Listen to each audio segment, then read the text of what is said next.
man sahalallahu tariqan ilal jannah wa qala aidan masalul ladzina yadhkurubahu wal ladzina la yadhkurubahu kama salil hayyi wal mayyit.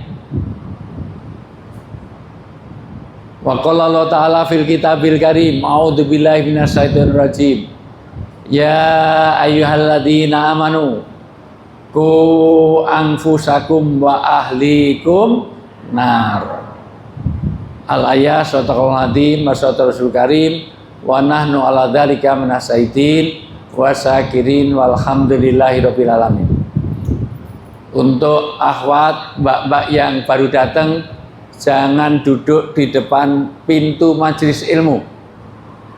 Ada dua ayat di dalam Al-Quran yang melarang orang duduk di depan majelis ilmu. Satu, surat Mujadilah ayat 11. Di dalam surat Mujadilah ayat 11 Allah menegaskan tafasahu fil majalis. Kalau pengajian dengerin.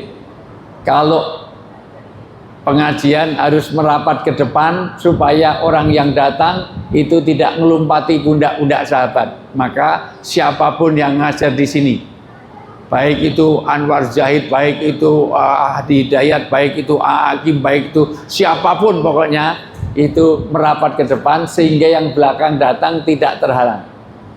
Yang kedua surat Al-Qalam ayat 13 jangan kamu menjadi ayat 12 jangan kamu menjadi mana'inil khair, orang-orang yang menjadi penghalang kebaikan. Siapa yang menjadi penghalang kebaikan duduk di depan pintu majelis ilmu. Karena orang mau datang jadi terhalang, maka biasakan merapat ke depan sini. Tolong ini, mohon maaf panitia PCIM, besok kalau ngundang saya lagi, ini saya mending mundur lagi sedikit, terus ini maju. Jadi semuanya maju ke depan besok supaya mengantisipasi kalau siapa tahu ada rombongan 10 bis yang belum datang atau dari ya lain kali karena sunnahnya seperti itu. Sehingga rapat seperti ini sudah seperti sunnah Rasulullah. Karena Rasulullah itu kalau bikin pengajian, kalau ada daun yang jatuh, tidak jatuh ke tanah. Jatuhnya kemana? Ke pundak-pundak para sahabat. Karena rapatnya seperti ini. Dan ini sesuai sunnah, pakai lesehan gini. Karena dengan lesehan nanti sopan. Kalau negur pakai tangan. Kalau pakai kursi kayak di gereja, tidak sesuai sunnah.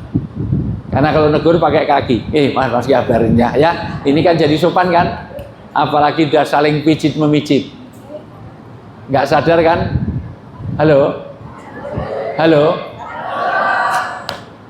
kelemahan kita ini, masya Allah, ini ada 5 kelemahan tabligh akbar. 1, tidak responsif. 1, tidak responsif. Halo. Kalau responsif, halo itu jawabannya hey. Halo. Nah, gitu. Hey. Halo, hey. Hey, halo. Halo, hey, halo. Halo, hey, halo, hey. Itu nirukan halo, hey. Jadi kelemahan pertama, malas untuk berpikir. 2 kata direspon, 3 kata direspon, begitu 5 kata 1 pun malas untuk berpikir. Kenapa? Karena jam-jam begini ini masukkan ilmu agak susah. Betul nggak? Kalau masukkan makanan cepatnya luar biasa. Maka kalau nggak saya kondisikan, saya sudah capek-capek fokus di sini. Saya ini yang fokus hanya di depan, yang di belakang dah billahi taufik. Apalagi yang nyender-nyender tembok itu langsung bismika Allahumma. Ini masih di Taichung, yang di belakang sudah sampai Sidratul Muntaha. Nunduk tak pikir berdoa atau berzikir, ternyata memproduksi aqua, cas. Sudah mau keluar aja dihisap lagi. GGI PMI mana itu ya? Halo? Hai. Kelemahan kedua biasanya kurang fokus. Coba nanti akan ketahuan siapa yang biasa melihat tausiah saya lihat saya di TV atau di medsos dengan yang tidak akan ketahuan. Semuanya bisa lihat saya? Semuanya bisa lihat saya? Tolong jawab semuanya. Peci saya warna apa? Celana saya warna apa? Orang negro di malam hari warnanya apa? Semut di kegelapan warnanya apa? Semut di kegelapan warnanya apa? Orang negro di malam hari warnanya apa? Celana saya warna apa? Mendung yang gelap warnanya apa? Peci saya warna apa? Jadi kelelawar tidurnya waktu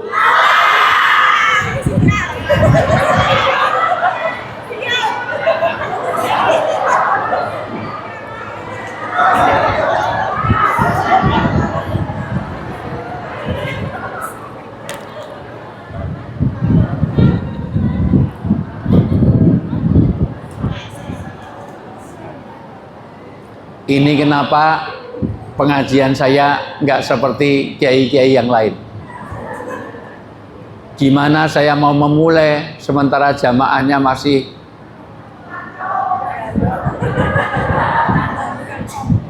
di seluruh dunia. Saya itu iseng-iseng 34 negara pernah saya kunjungi.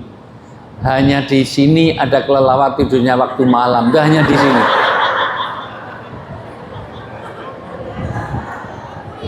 Di sini kelelawar tidurnya waktu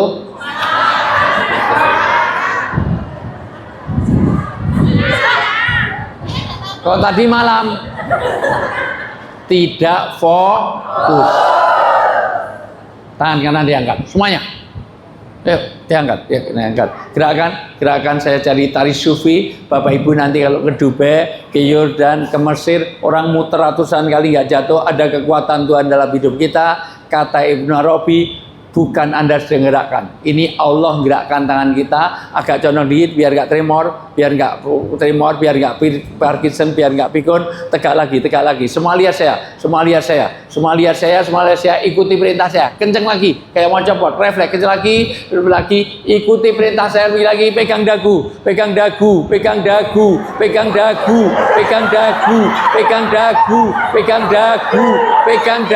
Ibu dua apa budek. Pegang dagu ya Allah, pegang dagu. Bu pegang dagu. Ibu pegang dagu. Bu pegang dagu. Pegang dagu. Nah, Masya Allah.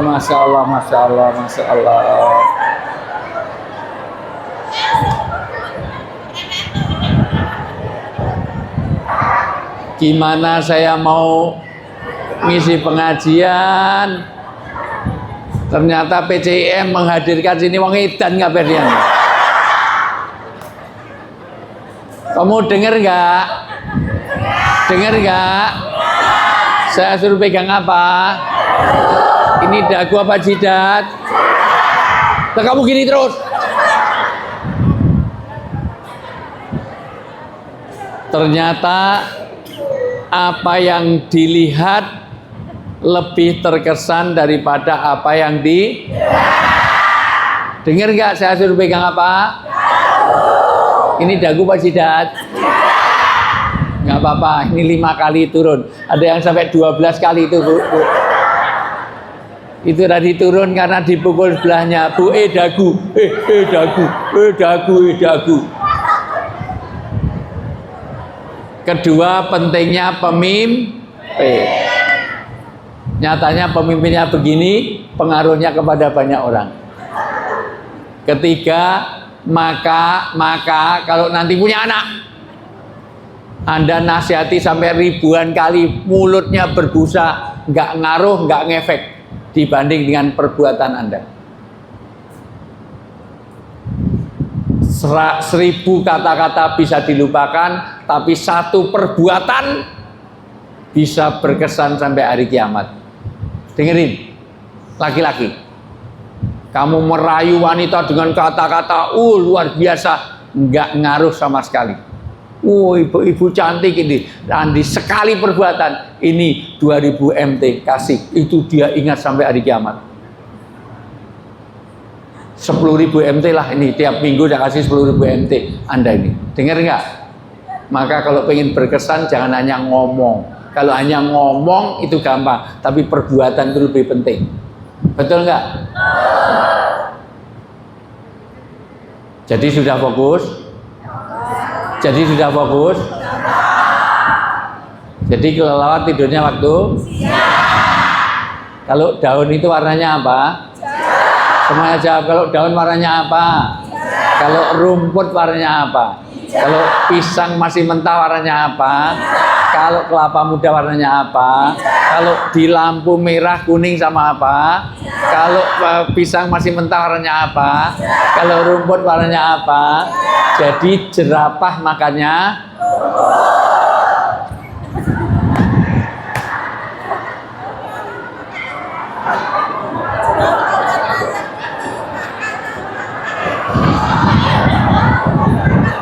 tolong dari PCNU aja ngisi sini zaman.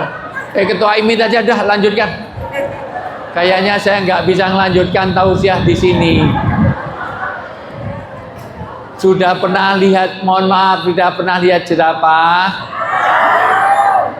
Jerapah itu lehernya sama kakinya panjang mana? Kalau lehernya panjang, kakinya pendek, kok makannya rumput? Wih, nyiksa wih. Jadi jerapah makannya kok tadi rumput. Angel tenan ngomong ke ruang PMI.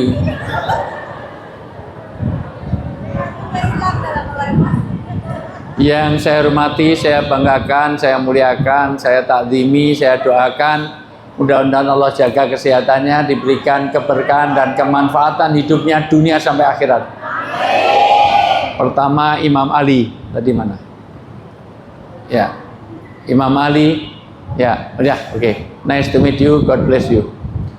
Saya nggak bisa ngomong Taiwan, ya.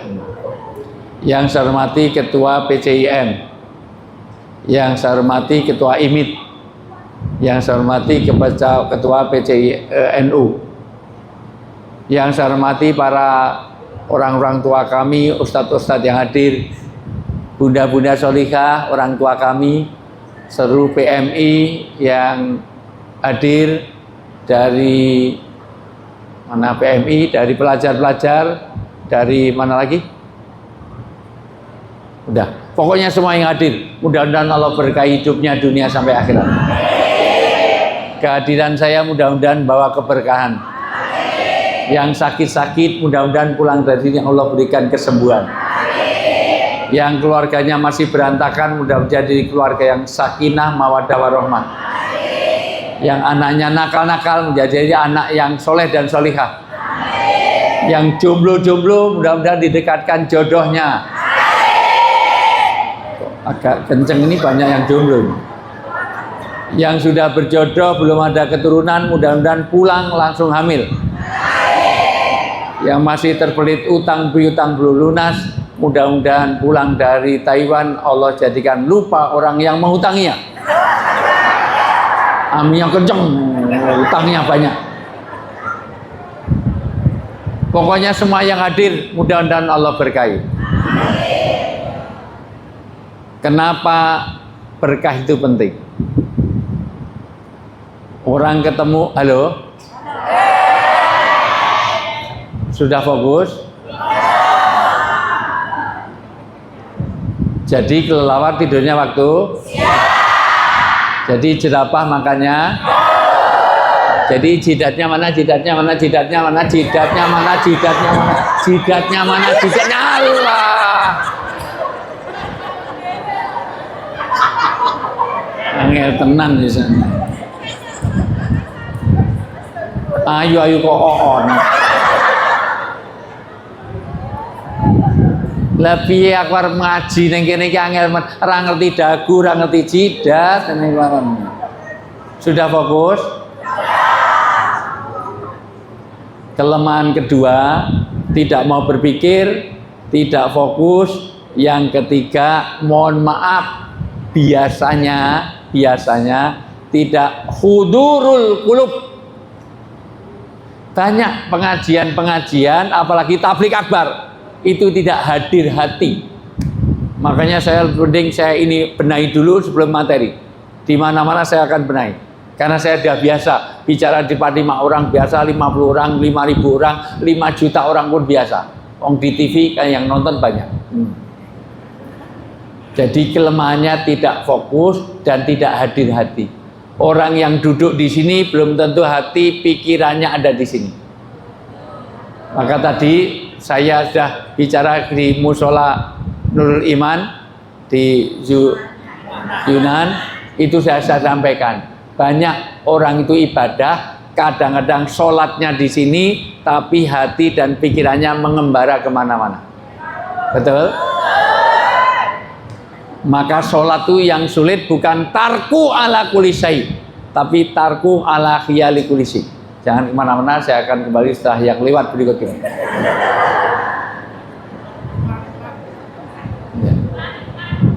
Ya, iklan. Ya, silahkan. Lagi mau mulai serius, wis tinggal pipis. Dulu.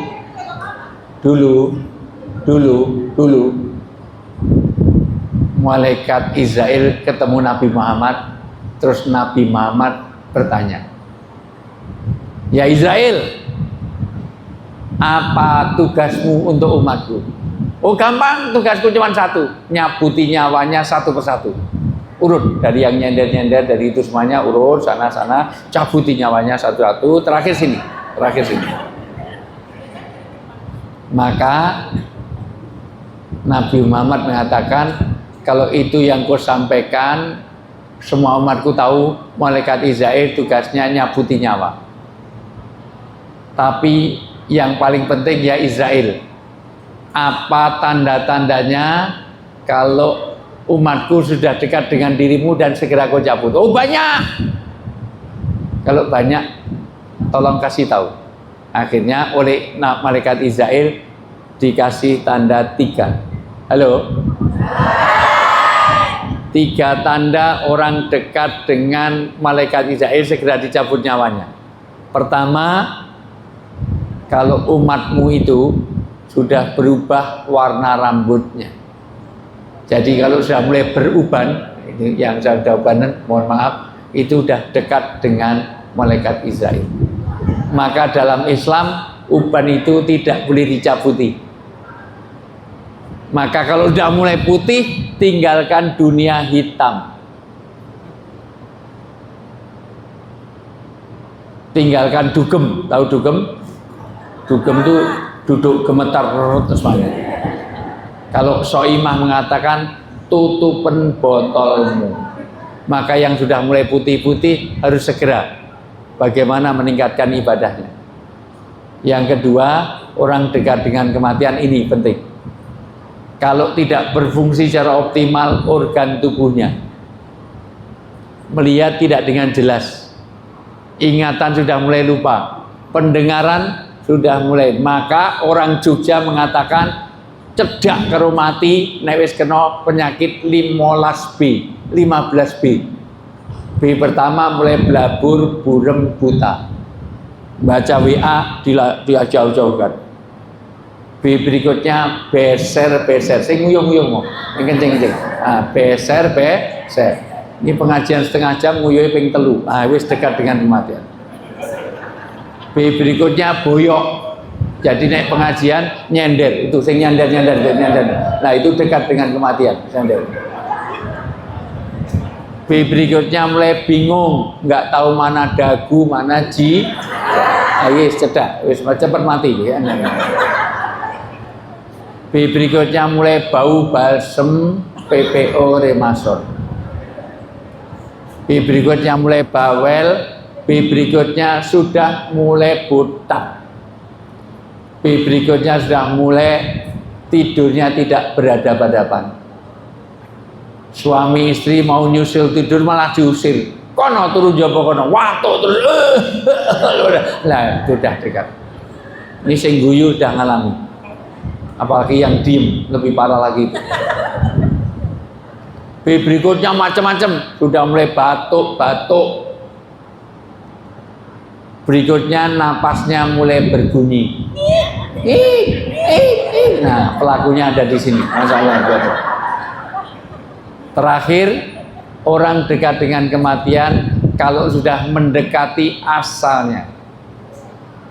Manusia itu asalnya dari mana? Tanah. Maka nanti akan kembali ke karena sifat dari tanah ingin menarik kembali apapun yang diberikan. Tanah ngasih buah, jatuhnya kemana? Tanah. Debu pun terbang, jatuhnya kemana? Ke tanah. Ada Ustadz, tempat saya itu mangga banyak habis, kok di tanah nggak ada? Itu dicuri orang. Harusnya jatuhnya ke tanah. Maka lihat yang ngantuk-ngantuk pasti menuju ke tanah. Ke depan, ke samping, gelidak. Terakhir yang mau ngantuk lonjak-lonjak. Oh, ngantuk dia lonjak enggak. Lihat, pisang keluduk dimakan ular, wong nek ngantuk produksi jijik, mau jijik semuanya. Kembali, halo. Maka sholat yang sulit adalah hadirnya hati di dalam sholat. Kadang-kadang kunci hilang, ketemunya kalau pas Allah Akbar, kunci tadi gimana? Allah Akbar, pagi, besokannya jadi selama sholat mencari kronologi hilangnya kunci. Betul? Maka kata Nabi ada dua, ini selalu saya tekankan dulu karena sholat ini utama. Ini tiangnya imaduddin supaya sholat kita berkualitas. Satu, la sholata bi hadrati to'am. Jangan kamu sholat dengan menahan makanan. Kalau makanan siap, sholat dulu apa makan dulu? Nah, dunia makan cepatnya luar biasa. Jangan sampai sholat nanti ingatannya pada makanan. Inna bismillah, alhamdulillah, klunting, waduh, dimakan kucing. Akhirnya golek surate kulhu, kata Allahus. Yang kedua, tidak boleh menahan dua lubang. Dengerin, lubang ke depan, lubang ke belakang. Kencing, kentut, BAB jangan ditahan. Kalau habis wudhu terasa kentut sekalian, wudhu lagi.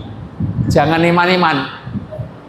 Wah, adem-adem sholat kalau nahan kentut bismillah. Alhamdulillah, kurang ajar itu. Pak Soim.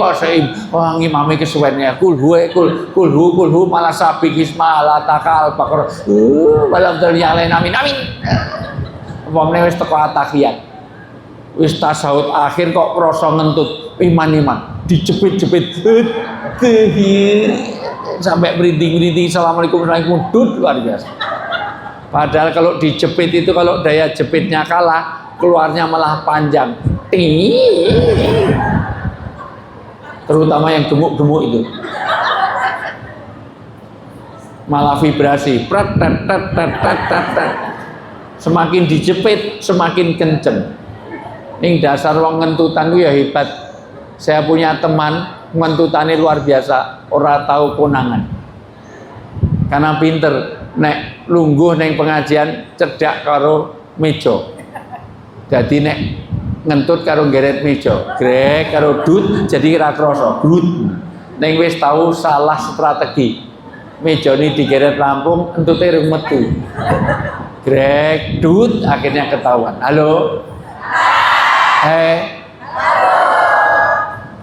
Kelemahan berikutnya biasanya sulit untuk kompak. Jam-jam kini ini mengadu, ini kemerdekaan 80 tahun. Tapi untuk kompak antar suku, antar bangsa, antar partai susah. Antara cebong sama kampret aja sampai sekarang susah. Padahal cebong sama kampret udah bersatu, betul nggak? Jadi cempret, cebong sama kampret. DB 01 ini 02, 03 susah. Maka jangan sampai semua yang di IMIT ini, mohon maaf, semua yang di PCIM, PCNU di sini semuanya harus kompak. Sekarang saya akan mulai pengajian, tapi saya akan cek kekompakan dulu. Nanti yang nggak kompak berdiri pulang, nggak usah ikut ini, bikin kacau. Kalau saya bilang 1 tepuk 1, kalau saya bilang 2 tepuk 2, kalau saya bilang 3 tepuk 3, kalau saya bilang 4 nggak usah tepuk. Nanti yang nggak kompak tolong ya sepakat berdiri pulang, nggak usah ikut. Semuanya 1. Nah, plak nggak ada. Ulang 1, 2, 2, 1, 3, 2, 1, 4.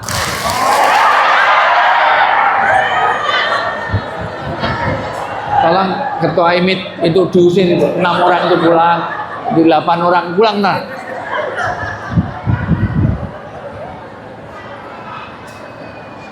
Ini nanti secara psikologis ini nek jadi pejabat potensial untuk korupsi. Nggak ada kegiatan main anggaran. 4 tuh nggak usah tepuk, iya lah. Ulang 1, 2, 3, 1, 4.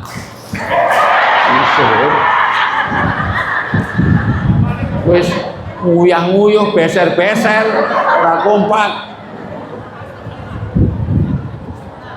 Ini saya ini tahu psikologi orang itu bisa dilihat dari pupil wajahnya, bisa dari profil wajahnya. Psikologi itu bisa melihat bagaimana tanda tangan Anda bisa saya baca, tulisan tangan bisa dibaca karakternya. Bahkan ini kalau tangannya ini padahal tidak terlalu panas, kok banyak minyak, banyak basah, berarti dia punya stresor yang tinggi, stresan orang itu. Kalau nggak punya internis, kalau nggak kena narkoba,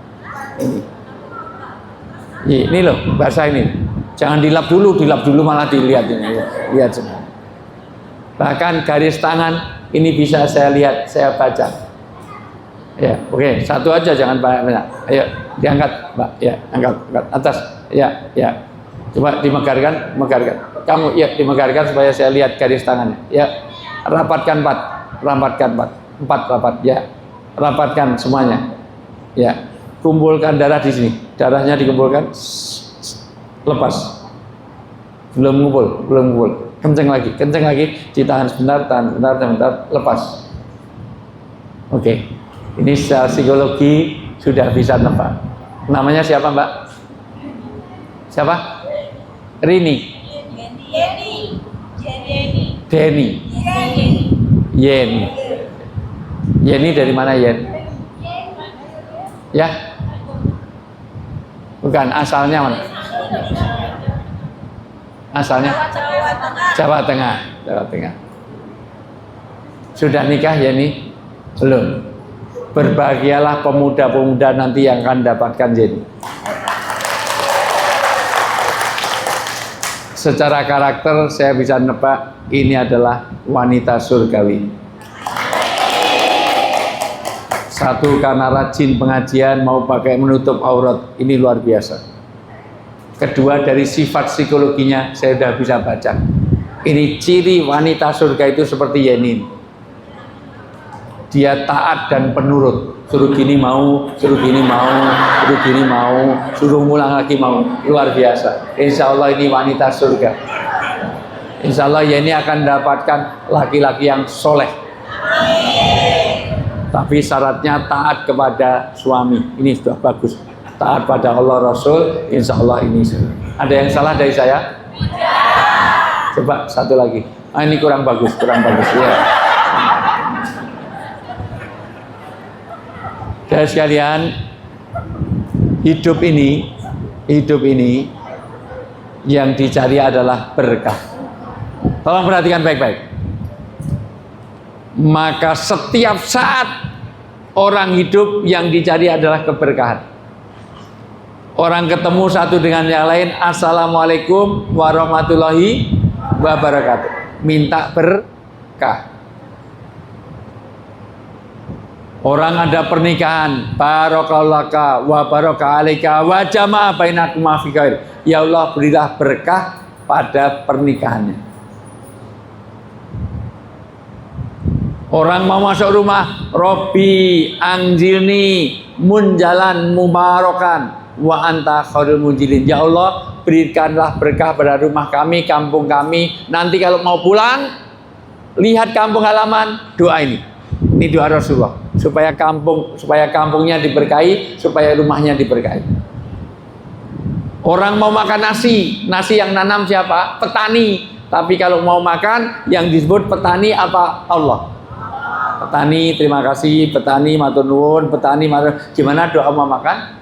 Allahumma ini a'udzubika minal khubusi wal khaba'ith. Kalau mau ke toilet itu di depan kloset, Allahumma barik lana. Kalau pengajian kok ketua imitnya nggak datang-datang, dari kejauhan kelihatan, doanya gimana? Summum bukmun umyum fahu. Oh, kurang ajar. Diwalik-walik antara dagu sama jidat diulak-walik. Siang sama malam kualik, dungone ya kualik. Kalau mau pengajian gimana? Cari tempat, cari sandaran, terus bismika Allahumma. Kenapa minta berkah? Dan apa itu berkah? Karena mungkin Anda bisa mendapatkan rezeki dalam bentuk kekayaan, tapi nggak berkah. Makanan itu Anda bisa beli, tapi mengata enak, itu adalah berkah. Apa orang makan selalu enak? Anda bisa tidur di hotel yang berbintang, luar biasa, bayarnya mahal, kasur empuk, tapi apa bisa tidur nyenyak? Belum tentu, karena berkah adalah nyenyaknya itu. Maka hidup Anda ini gajinya berapa miliar, nggak ada artinya kalau nggak diberkahi. Anda boleh gaji setiap bulan 50 juta, cukup 50 juta rupiah sebulan cukup, cukup nggak? Cukup. Kalau 50 juta sebulan nggak usah ke sini, udah cukup di daerahmu Jawa Tengah sana. Tapi kalau nggak diberkahi apa artinya? Gaji 50 juta, tapi anak kena narkoba, ikut geng motor, bendino tawuran, terlibat pornografi, porno aksi, kelitih segala macam.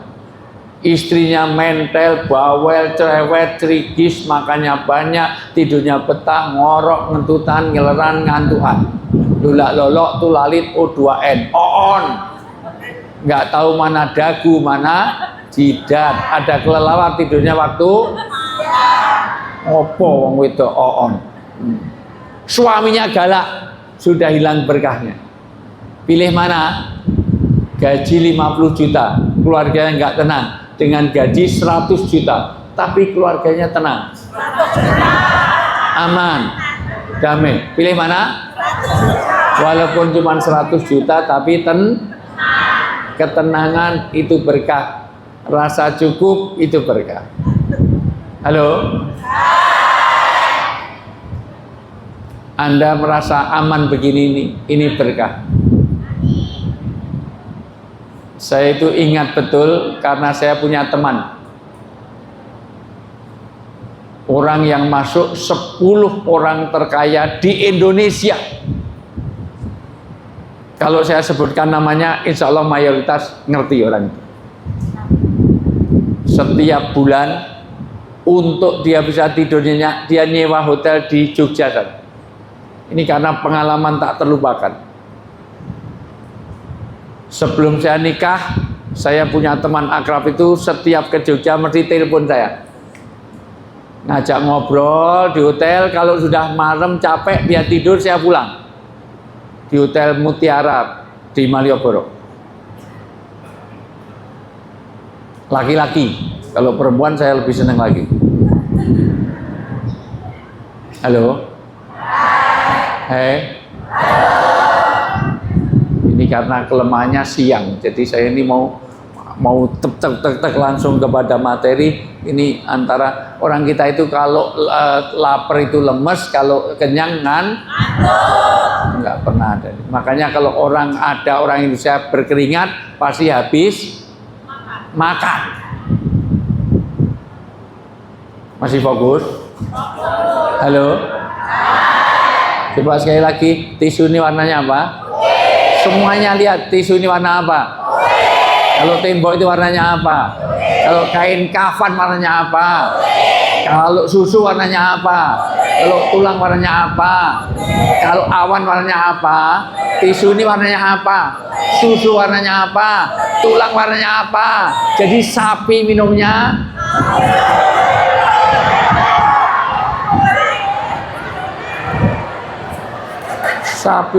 susu.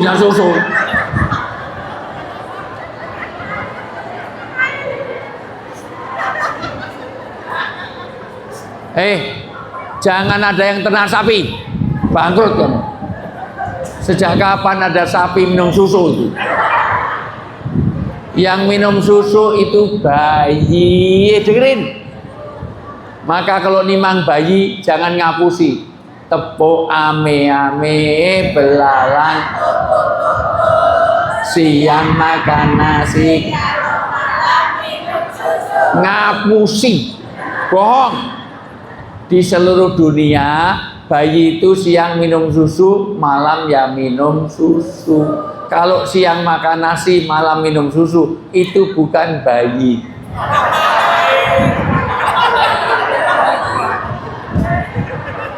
Siapa? Siang makan nasi, malam minum susu. Siapa itu? Bapak. Kowe iki nimang bayi apa nimang bapake? Bayi kok berkumis, bayi apa? Besok diganti, nek nimang bayi itu siang minum susu, kalau malam susu juga, lah itu baru bayi. Nek siang makan nasi, malam minum susu, bayimu modar. Bayi kayak iso nasi mati bayimu. Ada bayi kayak nasi. Bayi ki susu, bengi ya susu. Bayi kayak nasi ngapusi. Halo? Jadi sapi minumnya kok mau susu?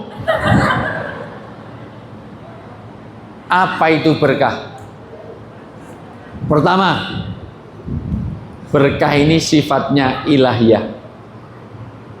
Jadi selamanya hidup Anda, kerja Anda, pernikahan Anda tidak akan diberkahi kalau Anda lepas hubungannya dengan Allah. Maka Rasulullah mensabdakan, tolong perhatikan, ini sabda Nabi. Nabi kalau bersabda pasti benar. Karena ciri Nabi adalah sidik, amanah, tabligh, fatona, al-amin, maksum, mustafa, mukhtar. Nabi itu gak pernah bohong. Yang biasa bohong itu bukan Nabi. Itu pejabat sama ketua partai sama ketua sama PMI. Ya ada. Nabi itu tidak bisa sekolah jadi nabi, nggak ada, kursus kenabian nggak ada, ngelamar jadi nabi nggak bisa. Kepada yang terhormat Tuhan, dengan ini saya jadi nabi, pengalaman ketua IMIT 2 periode nggak bisa. Apalagi nggak ada nabi perempuan, karena la yamassuhu ilal mutahharun. Nabi itu harus menerima wahyu dalam keadaan suci. Kalau nabinya perempuan, kasihan malaikat Jibril. Bu Nabi, ada wahyu, maaf baru berhalangan, munggah meneh. Bulan depan ada wahyu lagi, sebentar masih pakai L'Oreal, ganti lagi semuanya. Pakai Softtek, ganti semua itu. Maka nggak ada nabi perempuan. Nabi mensabdakan, perhatikan baik-baik. Orang yang selalu ingat pada Allah, berhubungan dengan Allah, seperti orang hidup, mulia dan tinggi derajatnya di hadapan Allah. Orang semuanya yang di depan saya ini, semua yang di masjid ini, semuanya adalah tinggi derajatnya di hadapan Allah. Karena dia rumahnya Allah, ingat pada Allah. kayak orang hidup. Tapi orang yang nggak pernah ingat kepada Allah seperti orang mati. Ayo diperhatikan baik-baik, tolong semuanya saya ajak mikir. Kenapa Nabi mengatakan orang yang masih ke masjid kayak orang hidup, yang nggak pernah ke masjid, nggak tahu agama, kayak orang mati? Kok nggak seperti ayam hidup dan ayam mati? Karena ayam hidup harganya mahal, ayam mati lebih mahal. Jadi ayam bakar, ayam goreng, jadi sate, jadi gulai. Betul nggak? Orang hidup harganya luar biasa, kalau udah mati nggak ada harganya. Kenapa nggak seperti ikan hidup dan ikan mati? Ikan hidup harganya mahal. Ada ikan arwana, itu satu arwana itu 50 juta. Gajimu sebulan nggak cukup untuk beli ikan satu. Itu kalau digoreng mesti enak. Iya. 50 juta. Padahal lele ini mau 5.000 digoreng enaknya luar biasa. Halo. Ikan hidup mahal, ikan mati pun masih mahal. Nyatanya jadi ikan asin, jadi ikan bakar, jadi macam-macam. Orang hidup harganya mahal, maka tolong perhatikan, ini Anda syukuri. Allah pilih kita sudah di sini ini semuanya orang yang tinggi, mulia dan mahal di hadapan Allah kayak orang hidup. Orang hidup mahal, kalau nggak percaya silahkan hadirkan artis ke sini. Nggak cukup 50-100 juta. Mbak Ayu Ting Ting kenal? Ayu Ting Ting pernah ke Lampung sama saya. Berapa untuk minta honornya? 150 juta. Waktu itu udah 10 tahun yang lalu. Belum ridernya jemputnya harus pakai Alphard. Itu pun asistennya 5. Untuk wardrobe dan make up artisnya harus dibintang 5. 150 juta hanya untuk mencari alamat palsu. Sana kemari mencari alamat, padahal dia bohong. Waktu itu saya tahu persis dia nggak pernah cari alamat itu. Dia tinggalnya di apartemen Sudirman Park Tower B lantai 10. Kalau Luna Maya di apartemen Sudirman Park Tower A lantai 11. Kok apal? Karena rumah saya di Jakarta juga gitu. Saya di apartemen Sudirman Park di Tower A lantai 17. Jadi saya sudah biasa tidur di atasnya Luna Maya, itu sudah biasa.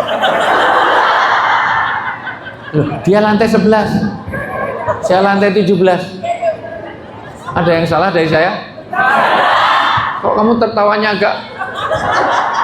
Kamu punya videonya ya? Saya pinjem, nanti pinjem.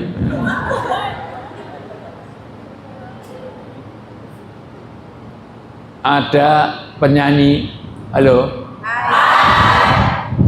diundang ke Jogja, minta 200 juta. Nyanyinya cuma 5 lagu. Itu pun pakai Alphard, jemputnya pakai segala macam, itu dengan pengalaman nggak boleh minta foto-foto kecuali ada kontrak. Beda dengan jemput Ustadz, itu pun diputer-puter, balik bandara, balik sini lagi. Mas Seli mana Mas Seli ya? Masya Allah, Masya Allah. Aku aja kadang-kadang nggak ada, harus beli dulu di Sevel. Kalau jemput artis enggak, semuanya harus lengkap semuanya. Kenapa? Karena masih hidup. Tapi kalau udah mati, walaupun dia artis, enggak ada nilainya. Mas Ebit GAD minta 75 juta, nyanyi cuma 5 lagu, ulang tahun kota Jogja sama gempa. Padahal nyanyinya cuma du du du du du du di du du du du du du du du di du du. Kalau udah bingung tanya pada rumput. 75 juta karena masih hidup. Tapi kalau udah mati nggak ada harganya. Walaupun dia artis, walaupun dia presiden, walaupun dia menteri, kalau udah mati kalah dengan binatang paling kecil, teri. Tahu nggak teri? Teri itu kalau udah mati, jenazahnya, jenazah teri, almarhum teri masih jadi komoditi ekspor. Berapa banyak orang goreng teri, wong sak kampung bau semuanya. Berapa kali saya nolong orang di Jeddah, dikira jamaah haji bawa ganja, ternyata bawa sambal teri. Masuk X-ray bunyi terus, ternyata jenazah teri masih berharga daripada jenazah kita. Betul? Kita kalau udah mati, hidungnya laku 50.000, kupingnya 20.000, ada yang mau? Paling yang maunya Sumanto. Orang mana itu? Sumanto dulu. Sumanto. Ya Jawa Tengah juga ya, tonggomu kita ya. Mangani jenazah kali. Halo. Maka orang yang beringat pada Allah seperti orang hidup. Inilah berkah. Maka hidupmu akan kehilangan berkah kalau lepas hubungannya dengan Allah. Maka pesan saya di PMI manapun, mau di Jepang, mau di Korea, mau di Hong Kong, Malaysia, Singapura, termasuk di Taipei, jangan tinggalkan hubungan kita dengan Allah. Hubungan kita dengan Allah ada dua. Ada berapa? Dua. Kalau Anda baca Quran, berarti Allah sedang bicara kepada kita. Tapi kalau kita sholat, kita sedang bicara dengan, maka jangan tinggalkan sholat. Udah nggak usah pakai Quran, nggak usah pakai hadis. Sekarang tolong Anda ingat-ingat, kita tidak akan dapatkan berkah kalau lepas dari sholat kita. Sepohon kayu daunnya lebat serta walaupun hidup 1000 tahun kalau tak sembahyang apa gunanya walaupun hidup 1000 tahun kalau tak sembahyang. Saya itu dimanapun pengajian itu yang pasti nggak partisipasi itu bapak-bapak. Ini pengajian, ini tausiah, ini bukan khutbah Jumat. Meneng wae. Saya ngajak nyanyi, bukan ngajak merenung. Mbok walaupun nggak hafal ikut mangap-mangap ngono. Ben rodanya nengke aku. Wis tak wangi bengak-bengok orang. Ulangi. Walaupun hidup 1000 tahun kalau tak sembahyang apa gunanya walaupun hidup 1000 tahun kalau tak sembahyang apa gunanya. Nah gitu loh. Saya itu sengaja kalau gini ini saya suruh nyanyi sendiri karena biar yang paling dekat dengan mulut kita itu telinga kita sendiri. Jadi bapak, ibu semuanya sedang nasihati dirinya sendiri, dakwahi dirinya sendiri, bikin komitmen untuk diri sendiri. Gajimu berapa miliar kan tidak sholat. Semua rukun Islam itu boleh ditinggalkan karena alasan kecuali sholat. Halo? Orang haji boleh nggak haji karena nggak punya uang? Boleh. Orang nggak zakat karena miskin boleh nggak? Boleh. Orang nggak puasa karena sakit boleh nggak? Boleh. Tapi boleh nggak sholat karena sakit? Tidak. Boleh nggak sholat karena nggak punya uang? Tidak. Lah kowe ora tau sholat, orang di duit kok kon sholat. Maka jangan tinggalkan sholat. As-sholatu imaduddin. Dengerin. Orang itu kalau zakat kayak kehilangan tangan. Kalau nggak haji kayak kehilangan kaki. Ning nek ra salat kehilangan kepala. Kehilangan kepala. Dia ayu banget ning randi sikil. Mungkin nggak? Bocah kuwi ayu banget ning tangane mung siji. Mungkin nggak? Ayu banget ning randi sirah. Mungkin nggak? Ini untuk representasi. Makanya orang bikin KTP yang difoto wajahnya apa pantatnya? Wah, kok fotonya ini silit enggak. Hei, dengerin. Maka sholat ini adalah wajah, kepala bagi body. Maka jangan tinggalkan Ini pertama. Dua, berkah tidak bisa dilihat, tapi bisa dirasakan. Apa wujudnya? Anak muda dinasihati, itu berkah. Sekarang anak sekarang ini fenomenanya lebih mendahulukan panggilan handphone dari panggilan orang tua, betul? Panggil orang tuanya ping 5 orang tua. Begitu orang handphonenya berdering langsung lari. Dengerin, kamu dulu dilahirkan, kamu dilahirkan dengan susah payah. Maka kalau ada durhaka pada orang tua itu kurang ajarnya luar biasa. Allah murka langsung. Kamu dilahirkan, bukan di-download. Hei, dengerin. Kalau mendahulukan handphone, kalau minta uang jangan dikasih. Suruh minta kepada handphone, karena kamu lebih mendahulukan handphone, lebih taat pada handphone, kamu lahirnya dari handphone tuh meteng, terus metu kue. Mula wajahmu kayak kipet. Saya ini mohon maaf, saya begitu paham ayat tentang bagaimana. Kalau Anda hidupnya tidak berantakan, hidupnya berantakan, maka pasti Anda tidak punya hubungan baik kepada orang tua. Satu, Anda tidak memperbaiki hubungan dengan Allah. Dua, kamu pasti nggak baik hubungan dengan orang tua. Yang belum nikah nggak paham. Saya ayat itu hafal sebelum saya nikah, tapi saya betul-betul tahu setelah saya punya anak. Istri saya itu 3 anaknya. Ada yang salah dari saya?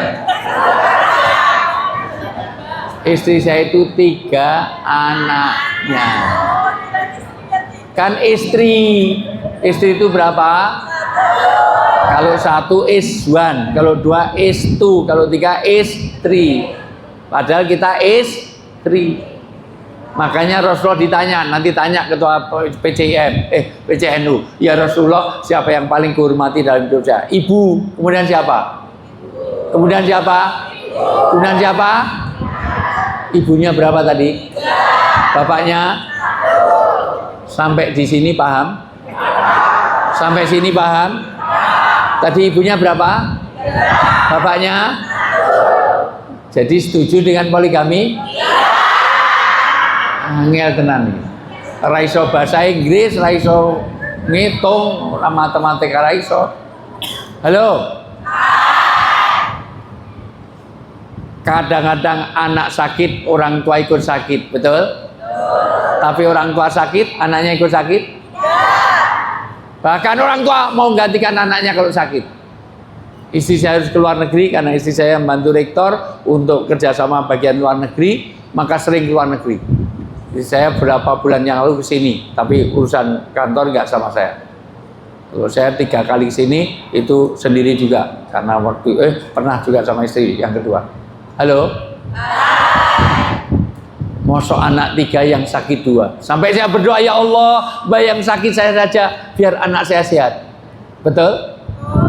Tapi kalau ada orang yang gantikan orang tuanya, orang tuanya dah pikun, tremor, Parkinson, sudah stroke. Ya Allah, kok yang stroke saya saja, biar orang tua saya jadi PMI di sini. Ada yang mau?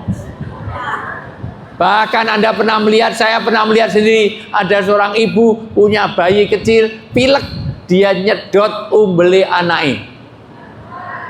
Betul? Ada yang pernah lihat? Pernah ngalami? Mengalami. Orang tua melakukan sampai nyedot umbele anak. Tapi jujur siapa sini? Tunjuk jari. Siapa yang mau nyedot umbele bapaknya?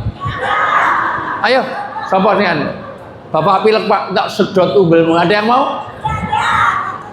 Maka jangan sampai ada kedurakan orang tua. Anda tidak akan diberkahi hidup Anda kalau Anda satu, hubungan Anda tidak beres kepada Allah, kedua kepada orang tua. Maka nanti kalau bersuami istri, berkah itu kalau ada suami yang menyenangkan istri, itu berkah.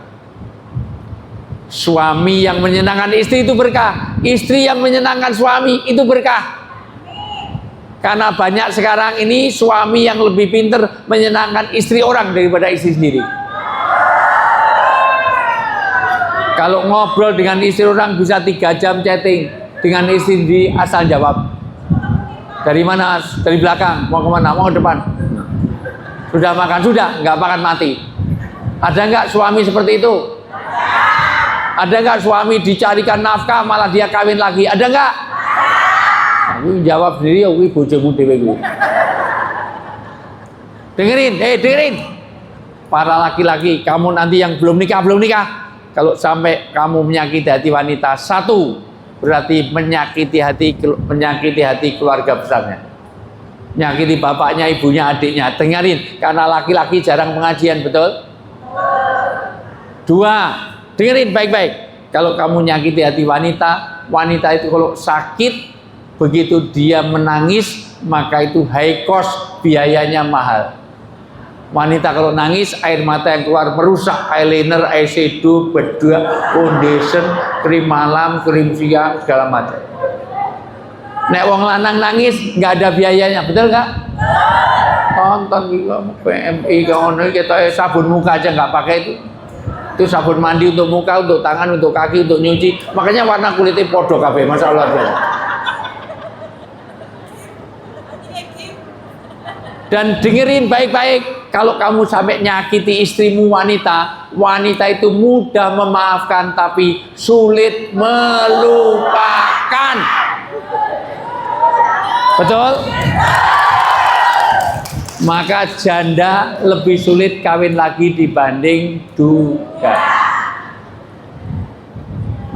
Sudah ditinggal mati, suaminya 4 bulan, 4 tahun nggak nikah, menjanda seumur hidup, betul? Tapi jangan harap kalau yang mati kamu, suamimu nggak usah nunggu 4 tahun. 40 hari langsung nih, sampai mertuanya bilang buat tunggu sampai kuburannya kering, langsung ke toko elektronik beli hair dryer. Ngopo ben cepet garing, masalah. Maka berkah ketika kamu nanti dengerin, karena yang belum nikah banyak ini, nanti keberkahan ada kalau kamu baik pada istri dan anak-anak. Dan berkah kalau ada istri-istri yang menyenangkan suaminya, karena banyak istri-istri yang lebih pinter menyenangkan suami orang daripada suami sendiri. Kalau mau resepsi kondangan jagong, dandan sampai 3 jam.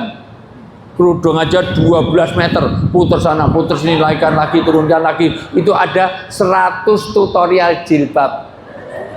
Bahkan kerudung yang bagus nggak seperti ini. Harusnya ciputnya, dalamnya itu miring separuh. Nah, jadi kena mata satu ke bajak laut. Betul? Itu tidak cukup. Bulu mata dulu hanya dijepit, sekarang beli. Beli, masya Allah, beli itu 5 cm tinggal ngelim. Jadi nek melaku koyo kepiting.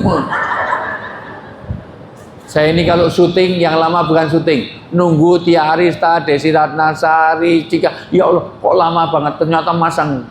Pernah pas syuting bareng gini langsung cut, kenapa? Kena angin kenceng hilang siji. Ini nih. Bulu mata tahu nggak bulu mata? Bahasa Inggrisnya itu aidep. Aidepnya itu hilang siji. Kadang-kadang kalau mau keluar rumah, mau resepsi, mau ketemu suami orang, pakai lipstick aja, ya Allah, kanan kiri. Saya hitung sampai kira-kira 30, 15 ke sini, 15 ini, sampai lebih banyak yang di gigi daripada yang di bibir. Untungnya buang nggak, masya Allah. Tapi di rumah suaminya datang, ya Allah. Kadang-kadang daster seminggu digantung, dipakai, masya Allah. Kadang daster siji penitine 8. Dengerin. Kalau Anda tidak pandai menyenangkan suamimu akan dapatkan sakinah di luar sana.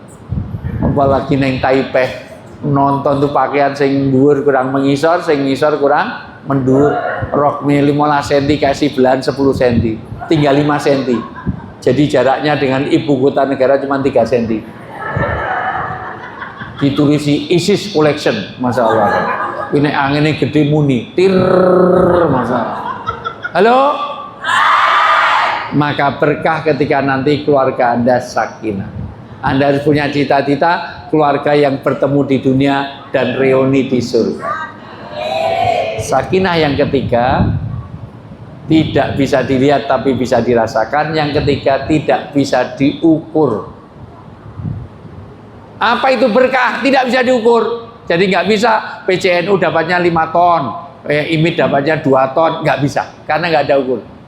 PCIM 2 kilo, nggak bisa.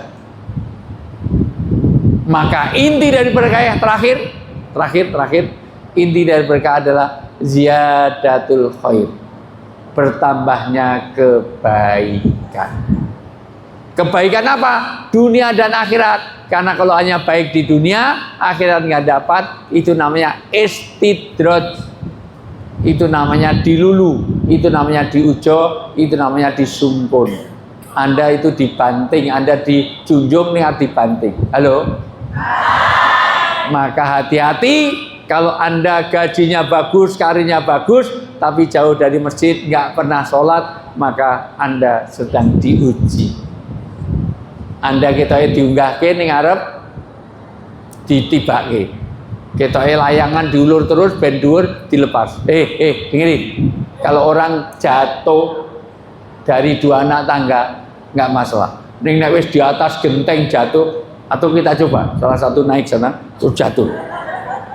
Orang hanya brigadir, bintara, tamtama dicopot nggak apa. Tapi kalau udah irjen, irisan jengkol, irjen sambal balado, irjen sambal balado itu kadipropam, maka beritanya sampai 4 tahun terus ada berita tentang irjen. Maka hati-hati, dengerin baik-baik. Anda di sini kalau nggak dapat berkah, maka Anda di sini sudah meninggalkan waktu, harta, tenaga, korban untuk cari harta. Jadikan harta kita harta yang berkah, harta yang dibawa untuk meningkatkan derajat di surga. Maka jangan tinggalkan ibadah kepada Allah. Udah, itu aja. Ini kalau di TV udah tangan 4 kali deh. Sekarang tangan kanan diangkat, biasa bikin komitmen. Yuk, tempelkan ke pundak sebelah kanannya. Tempelkan pundaknya. Ya. Tempelkan di kanan. Yuk. Biasa yuk. Mas. Ikuti saya. Mas. Mbak. Dek. Kita ke sini meninggalkan negeri kita untuk cari rezeki yang berkah dunia sampai akhirat. Untuk itu jangan tinggalkan ibadah. Toh gajimu nggak sampai miliaran. Apa gunanya dapat dunia tapi akhiratnya kau tinggalkan. Tinggalkan maksiat, perbanyak taat. Kita jaga persatuan, jangan saling menyakiti, jangan lagi komen-komen di grup yang menyakitkan. Hari ini tolong saling memaafkan. Tangan kiri ke kiri. Ke kiri, tangan kiri ke kiri. Ke kiri. Mas. Mbak. Dek. Memang benar. Selama ini saya sering meninggalkan ibadah. Sholat saya bolong-bolong, padahal tidak sedang menstruasi. Saya jarang ngaji kecuali pas dapat konsumsi. Untuk itu setelah ini saya akan jaga ibadah 5 waktu. Saya hentikan mabuk-mabukan. Saya nggak akan komen lagi yang menyakitkan. Kalau saya nanti komen di grup yang menyakitkan, handphone saya sedekahkan ke PCIM untuk bangun masjid. Mudah-mudahan kita kumpul di sini dan reuni di surga. Pulang dari sini kita jadi pribadi yang mempesona. Kamu jadi saksinya. Jabat tangan kanan dan kiri, jabat tangan, saksi semuanya. Jadi orang baik semuanya. Kanan dan kiri, jabat tangan, kanan dan kiri, kanan dan kiri. Udah, pokoknya nanti kalau ada orang Taipei nggak masuk surga, malaikat tanya, sudah saya sampaikan, ya malaikat. Lah kok tetap nggak gitu? Karena waktu saya ceramah dia keluar terus, kencang-kencing terus. Oh, tapi enggak kok dia dengarkan. Oh, mungkin dia ngantuk. Enggak kok dia ikut tertawa. Mungkin budek ya malaikat. Sudah menjadi saksi, semuanya jadi pribadi yang mampu. Sudah, tadi saya dikasih waktu sampai 2:30. Ini malah sudah sampai jam. Ya, yang ngasih waktu tadi 2:30 udah merosot ini. Ini kalau di TV udah tanda tangan 4 kali loh saya. Sudah, saya rasa itu saja. Mungkin ibu-ibu ada pertanyaan? Tidak ada. Bapak ada pertanyaan? Tidak ada. Baik, udah. Saya kembalikan, silakan.